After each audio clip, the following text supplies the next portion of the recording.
Hello guys, अस्सलाम वालेकुम। मैं देखिए आप सब खैरियत से होंगे।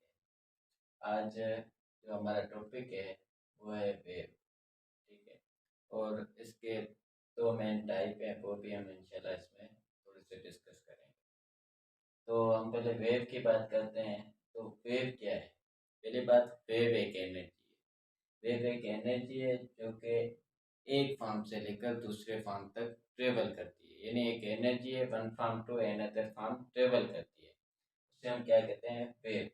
या इसको सिंपली हम ऐसे भी कह सकते हैं कि वेव यानी एक ऐसी मतलब है जिसमें एक ऐसा मीडियम है जिसमें क्या हो, डिस्टरबेंस हो। मैं यहाँ पर आपको थोड़ा समझाऊंगा। ये एक मीडियम है, हम सपोज करते हैं ये एक मीडियम। तो हम क्या करते हैं कि यहाँ से वेव जनरेट करते हैं। यहाँ पर ये एक वेव हम जनरेट करते हैं। तो ये वेव जो कर रही है इस मीडियम में, ये क्या हो रही है, ये एनर्जी ट्रांसफर हो रही है। यानी ये इस मीडियम में क्या कर रही है, डिस्टरबेंस। यानी ये एक वेव है। तो हम इस वेव को डिफाइन करते हैं। पहले आते हैं कि इस वेव के ये कुछ एग्जांपल है जो कि मेन है। पहले आता है इलास्टिक डिफॉर्मेशन। यानी इसमें इलास्टिक डिफॉर्मेशन होती है। यानी कोई भी हम एक सपोज करते हैं, एक रबर ले लेते हैं। ठीक है, उसको हम क्या करते हैं, फिर वो अपनी सेम पोजीशन में आने की सूरत पर मतलब मतलब आता है। ठीक है। उसके बाद आता है प्रेशर वेरिएशंस। उसमें प्रेशर वेरिएशंस भी होती हैं। यानी इलेक्ट्रिक और मैग्नेटिक इंटेंसिटी भी होती है। ठीक है। यानी इलेक्ट्रिक और मैग्नेटिक इंटेंसिटी, इंटेंसिटी मतलब उसकी शिद्दत। ठीक है। फिर उसमें टेम्परेचर वेरिएशंस भी होते हैं, यानी अर्थक्वेक वगैरह आता है तो उसमें टेम्परेचर वेरिएशंस भी होती है। उसके बाद इलेक्ट्रिक पोटेंशियल होती है, यानी उसमें छुपी इलेक्ट्रिक एनर्जी होती है। यानी बेसिकली तो वेव एक एनर्जी है। ठीक है। तो अब हम वेव को डिफाइन करते हैं कि वेव किन चीज़ों से बनती है। तो वेव को डिफाइन करने से पहले हम इसको मतलब जानेंगे कि ये किन किन चीज़ों से बनती है। तो ये जो फर्स्ट वाला पार्ट होता है, ये यहाँ से लेकर, यानी यहाँ से हमने वेव स्टार्ट की है, यहाँ से स्टार्ट किए और यहाँ तक। यानी ये जो हमारा जो, यानी यहाँ पर एक वेव बनी। इस वेव को हम कहते हैं वन ऑसिलेशन। वन।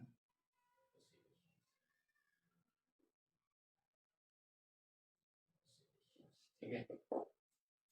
उसके बाद आते हैं कि यानी ये अपर जो पोर्शन होता है वेव का, इसे हम क्रेस्ट कहते हैं। यानी upper position portion of the wave is called crest. और ये जो लोअर पोर्शन होता है इसे हम कहते हैं ट्रफ। यानी lower portion of the wave. ठीक है। अभी इसमें एक और चीज होती है, जो ये क्रेस्ट से लेकर क्रेस्ट तक,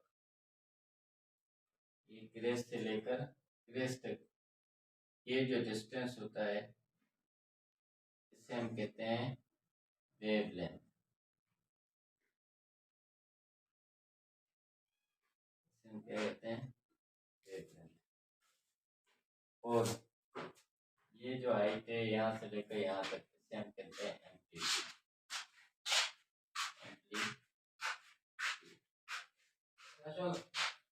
ठीक है। तो आई होप कि आपको ये वेव का सारा प्रोस्पेक्ट समझ में आ गया होगा।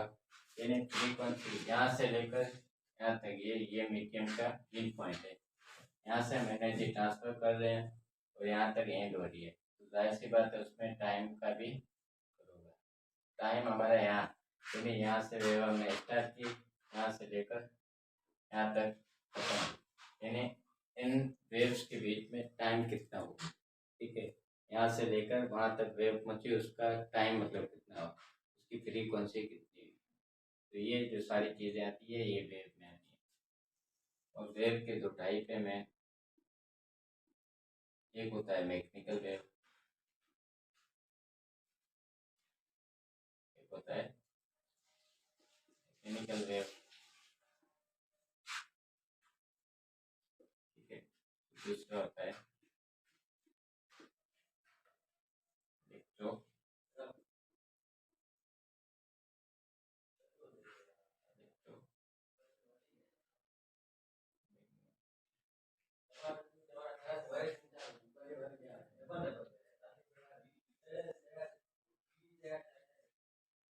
मतलब ये दो मेन टाइप्स होती हैं। मैकेनिकल वेव वो वेव होती है यानी जिसपे मीडियम की रिक्वायर हो, यानी they have required PTM is called mechanical wave. और इलेक्ट्रोमैग्नेटिकल वेव जो है यानी इनको मतलब मीडियम की ज़रूरत नहीं होती। जैसे मैकेनिकल वेव है यानी इसका साउंड वेव है, या में से वाटर वेव भी इसका एग्जांपल ले सकते हैं। इलेक्ट्रोमैग्नेटिक वेव्स जो है अल्ट्रासाउंड हो गई, या इसके दो दो तीन और भी एग्जांपल है। इंशाल्लाह वो हम जो इसके जो एग्जांपल है ये नेक्स्ट वीडियो में इंशाल्लाह हम डिस्कस करेंगे। तो आई होप कि आपको ये ज़्यादा समझ में आ गया होगा। ठीक है, ये हमारा वेव का जो छोटा सा एक टॉपिक था, और ये उस वेव को हमने डिफरेंट